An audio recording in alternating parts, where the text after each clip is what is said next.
Imagine a world of absolute power, where decisions can change the fate of entire kingdoms, but can also plunge into corruption, betrayal, and chaos. In biblical history, it is not just kings who shape the course of events. Often, queens have been behind dark plots, manipulating the backstage with cunning and cruelty. These women were not merely submissive wives or decorative figures on the thrones of Israel and Judah. No, some of them stood out for their thirst for power and the wickedness of their actions. Today, we will explore the 5 most wicked queens of the Bible, women who, with iron hands and hardened hearts, manipulated kings, peoples, and even the destiny of faith in God. Prepare to dive into a universe of unchecked ambition, cruel revenge, and destruction. Their stories are a warning, a reminder of what can happen when power is corrupted by evil. This is our starting point. Who were these queens? What made them so infamous? And what can we learn from their stories? Let's discover together as we unravel their deeds and legacies. In biblical society, women typically held limited roles, often confined to domestic and familial responsibilities. However, some, alongside the kings, occupied positions of great influence, particularly the queens. They could advise, manipulate, and even govern when the opportunity arose. Yet, when these queens wielded their power in wicked ways, the consequences were devastating. Being a queen meant much more than being married to a king.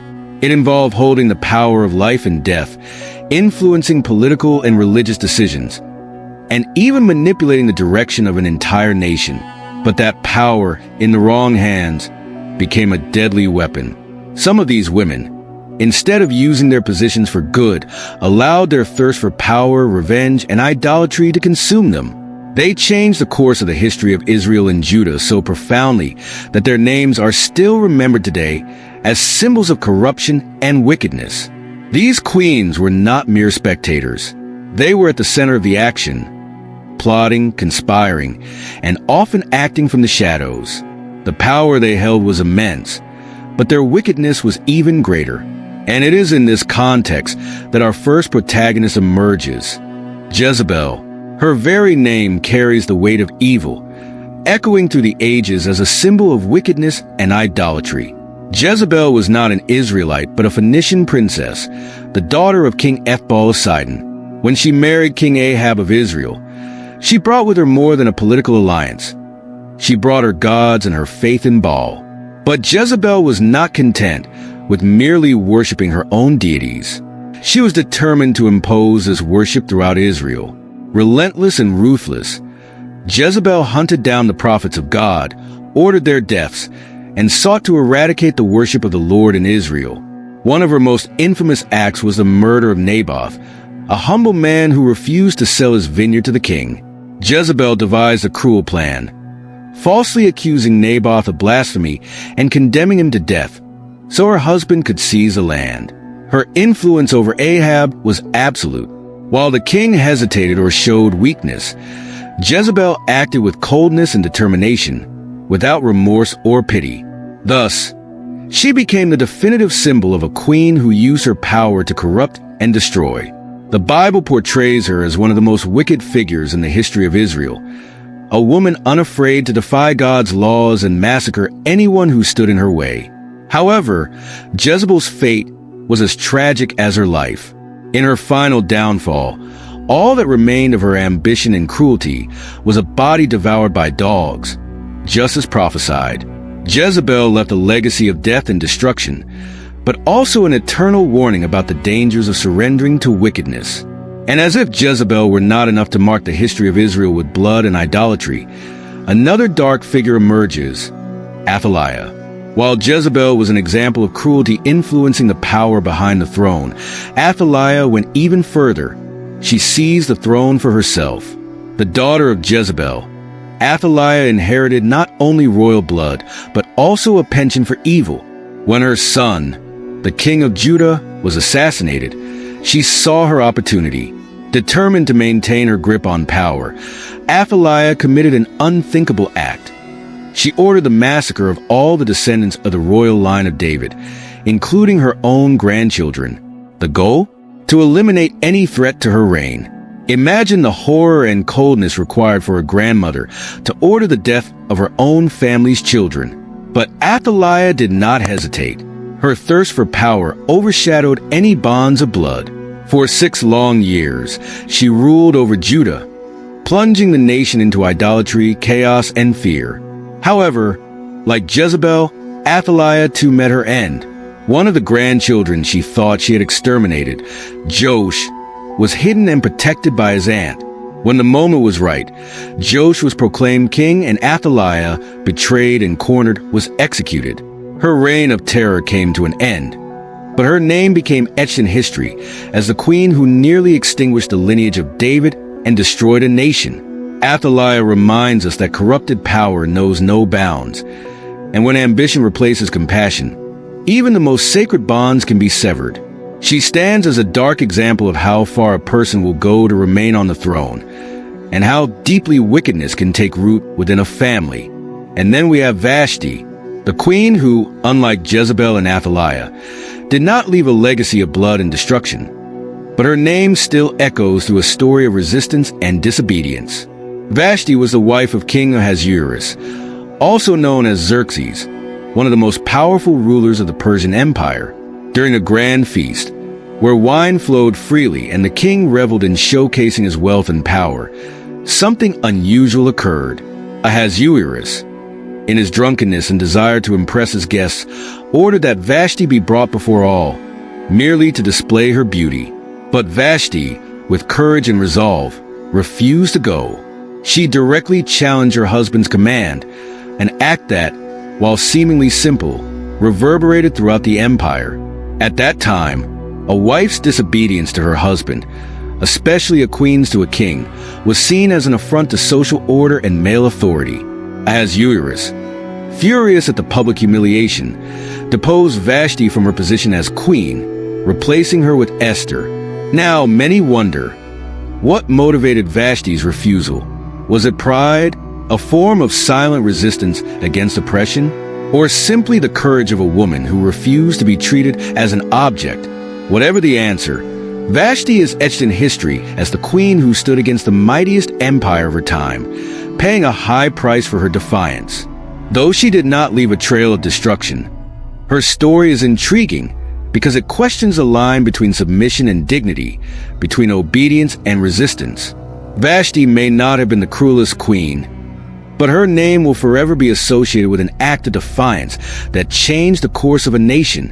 If Vashti was a symbol of resistance, Herodias represents the opposite, the embodiment of manipulation and vengeance.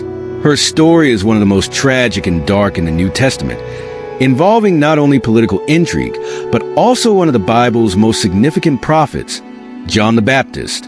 Herodias was the wife of Herod Antipas, ruler of Galilee. But before that, she had been married to Herod's half-brother. This marriage to her brother-in-law was considered a scandal and an affront to Jewish laws, and John the Baptist, known for his integrity, did not hesitate to publicly condemn the union. He openly denounced the sin, which enraged Herodias. Driven by a desire for revenge, Herodias devised a cruel plan. Knowing that her husband Herod had a particular weakness for their daughter, Salome, she waited for the right moment. During a banquet, Salome was sent to dance before the king and his guests. Enchanted by her performance, Herod, in an impulsive act, promised the young girl anything she wanted, even half of the kingdom. Guided by her mother, Salome made a shocking request: the head of John the Baptist on a platter. Herod, bound by his promise and the pressure of his guests, yielded. John the Baptist, the prophet who dared to oppose the immoral marriage, was executed without trial. The prophet's head was presented to Salome, and Herodias achieved her revenge.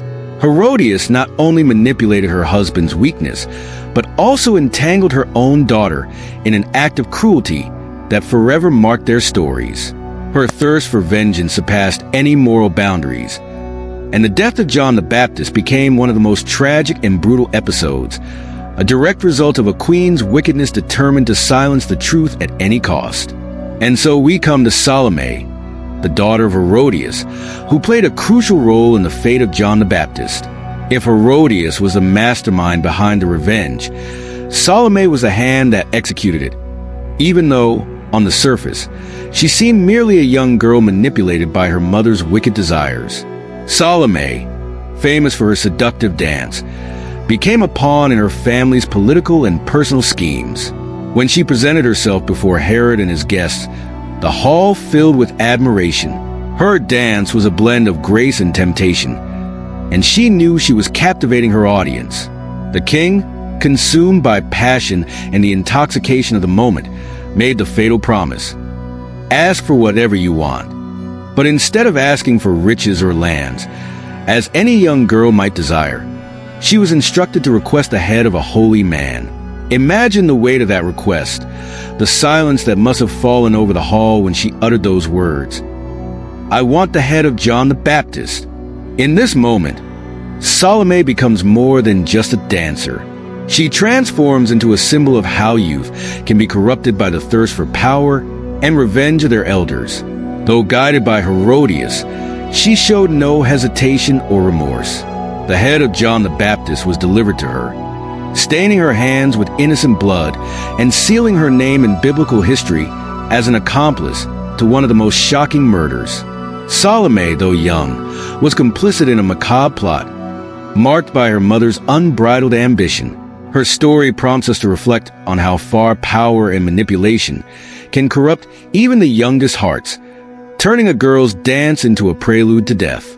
And so we move from a manipulated young girl to another dark figure, Maacah, the queen mother of Judah. While many biblical queens used their influence to manipulate the kings around them, Maacah held an even more powerful role. As a grandmother and matriarch, she influenced the kingdom with a deep inclination toward idolatry. Maacah was the grandmother of King Asa, and although her title as Queen Mother granted her significant authority, her influence was disastrous for Judah's faith. She was a fervent worshiper of pagan gods and went so far as to command the construction of idol images and promote cults dedicated to the worship of these false deities. The people followed her, and faith in God began to erode amid the proliferation of pagan temples and altars. However, her grandson Asa was a devoted king. Upon realizing how deeply his grandmother had plunged the nation into idolatry, he made a shocking decision. He deposed Maacah from her position as Queen Mother. This was not just a political act. It was a family rupture involving confrontation with one of the most powerful figures in the kingdom, his own grandmother. Asa destroyed the idols that Maacah had erected and cleansed Judah of the pagan practices she had so fervently promoted. Even as a queen mother, Maacah discovered that her power was not greater than Asa's devotion to the true God. The story of Maacah serves as a reminder of how idolatry can infiltrate the highest positions of power, corrupting even the closest family ties. Her pursuit of spiritual influence over the people became her downfall, and her name remains etched in history as a matriarch who tried to divert an entire kingdom from the path of God. The actions of these wicked queens were not confined to their own reigns or families.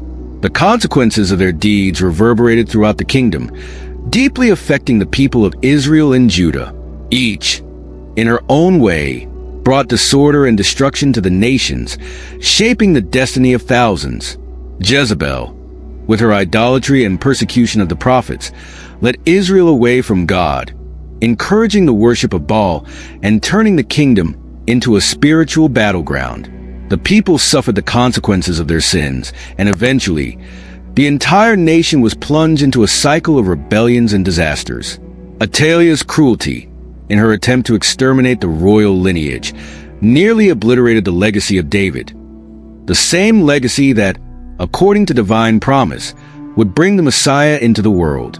Herodias and Salome, driven by their desire for vengeance, not only caused the death of John the Baptist, one of the greatest prophets, but also poisoned the relationship between Roman rulers and Jewish leaders, contributing to the rising tensions in the land that would culminate in the destruction of Jerusalem years later. Maacah, by instituting idolatry in Judah, nearly led the people completely astray from the path of God, jeopardizing their relationship with the one true Lord. If it hadn't been for her grandson Asa's intervention, Judah might have followed the same tragic path as the kingdom of Israel. These queens wielded vast power, yet the impact of their actions was disastrous. Under their reigns, the people suffered spiritually, politically, and socially. The price of their wickedness did not fall solely upon them, but upon entire nations that strayed from the principles of faith and justice, plunging into darkness and chaos.